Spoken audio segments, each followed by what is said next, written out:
Thank you, Coach Andy. Well done. Our next honoree is a 2001 graduate who concentrated on golf. That makes sense by that swing that we see up here. I've always tried to emulate something like that. It never seems to work out. Brandon Judy lettered 4 years, and according to his coach, he helped build a culture of excellence in the program that continues today.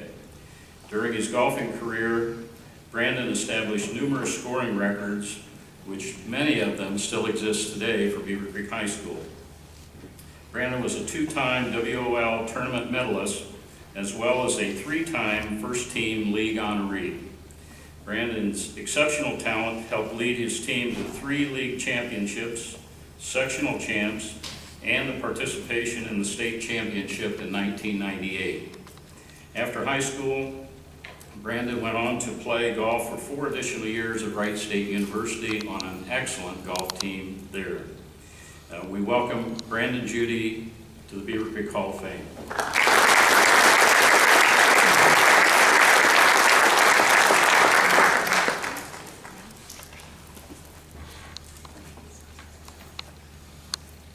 Obviously, thank you to the Hall of Fame committee for inducting me. It's truly an honor to be a part of this. For me, high school was all about teammates and friendship. I grew up in a military family, moved around every 2.5 years, and I quickly learned that the best way to meet people was to play sports. Easy way to meet people and develop some friendships real quickly. Well, I moved to San Diego after 2 years at Cuba, and was located right on a golf course. So the first time I ever really played golf, I was 12 or 13. And San Diego, beautiful, right? Perfect weather right on a golf course, couldn't beat it. So after 2.5 years in San Diego, after playing the junior golf program down there, excellent golf program, shaped my game and came to Beaver Creek. Middle of winter, 8th grade, yeah, snow, it was great. But I learned there was a golf team. In California, I hadn't heard there was too many golf teams, and it was kind of an up-and-coming sport at the time, in the mid-90s. So I figured I'd give it a shot. Sure enough, I made the team, and I was fortunate enough to play varsity all 4 years.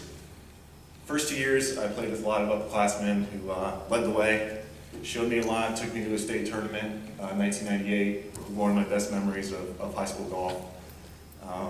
Don't tell anybody, we were wrestling in the rooms the night before the tournament and having a great time. So that was more important to us than the golf at that point, which was probably not the best thing, but it is what it is. My junior and senior year, I was fortunate enough to have some of my good friends on the team. And the thing about golf is it's traditionally an individual sport, right? You only have to worry about yourself. There's nobody you can take the blame for you or anything like that. And playing on a team, it's a little bit harder because you actually root for people. And it's even harder because the time between shots is so long that you can get more and more nervous for people. And you get more nervous for somebody else than you are actually playing, which is kind of weird, but that's the way it is. So I remember being plenty nervous for my teammates when we come down in sectionals or come down in districts, down the stretch, trying to get those final few shots to take us to state or whatever. But some of the best times I had were completely off the golf course. And I'll give you one instance. We were on our way to a practice round at a golf course called Cliffside. And Scott Bertrand was driving us, and Ben Seitz was in the car, and Zach Berkey and Jeff Underwood. Well, Jeff had purchased a milkshake, I don't know where, Dairy Queen or something like that. We were driving along the road, and he drank about half of it, and decided he didn't want any more, and he offered it to the rest of us, and we said we didn't want it. Well, he decides to roll down his window, we're going 55 on the highway, and rather than throw it back, decides to throw it forward. So sure enough, the whole milkshake is back in the car, right? Meanwhile, Zach is sitting in the middle between me and Jeff, and he's talking on his cell phone. And I look over, and there's just milkshake dripping down the front of his face.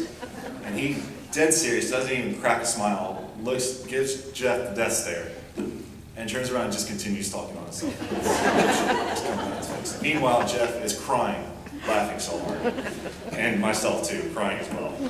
But that was one of my best memories of friends and teammates more so than the actual golf itself.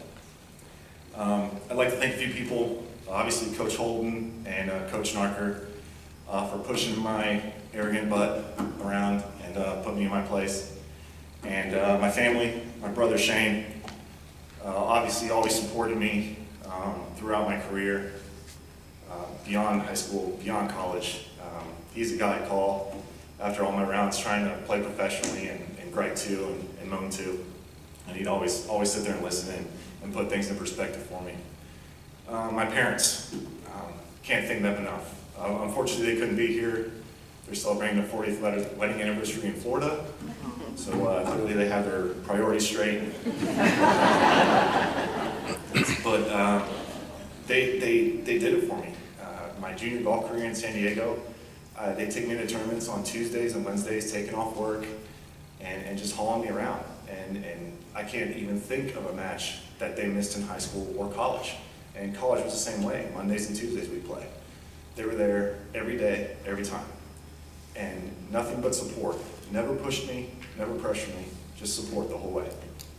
And even beyond college, in my pursuit of professional career.